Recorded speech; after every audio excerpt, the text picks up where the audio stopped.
pico de gallo, which is the salsa. You know, that's been taken off the menu.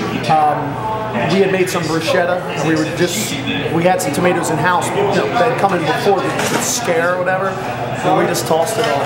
You know, we didn't want to roll the dice and have any chance on it. And I mean, unless you're taking the bruschetta to a lab, you know, and having somebody, you know, do all the scientific stuff to it, there's really no way you're going to know. So it's something that dangerous, you just got to chuck it. You just got to get rid of it, take the loss, and say, you know, it sucks.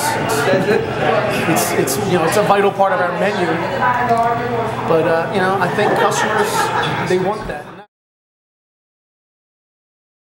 The salmonella problem with tomatoes hasn't affected us, largely for two reasons. Number one, tomatoes that we use for our tomato ragu are San Marzano tomatoes imported from Italy.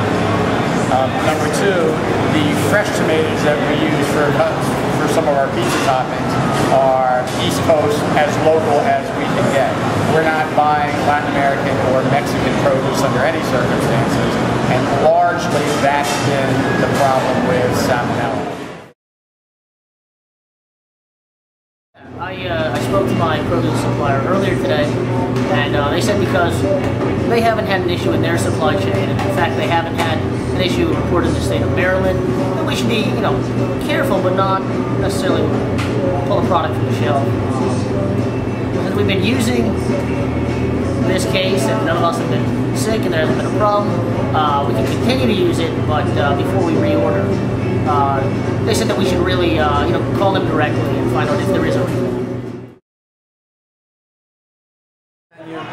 We had more compliments by customers today. The fact that things that normally went out with tomatoes didn't even have to be addressed about it. It was off the menu. Everybody knew about it from the get-go.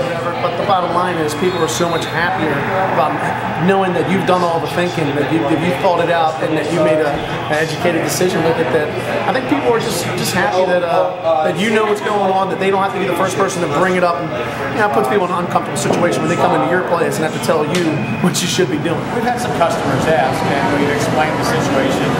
The customers that have asked have been largely aware of the fact that it's a problem that seems to be only from one growing area at this point. People are concerned. I mean, they were sort of surprised that we were offering tomatoes, because I heard that some grocery stores had actually pulled everything.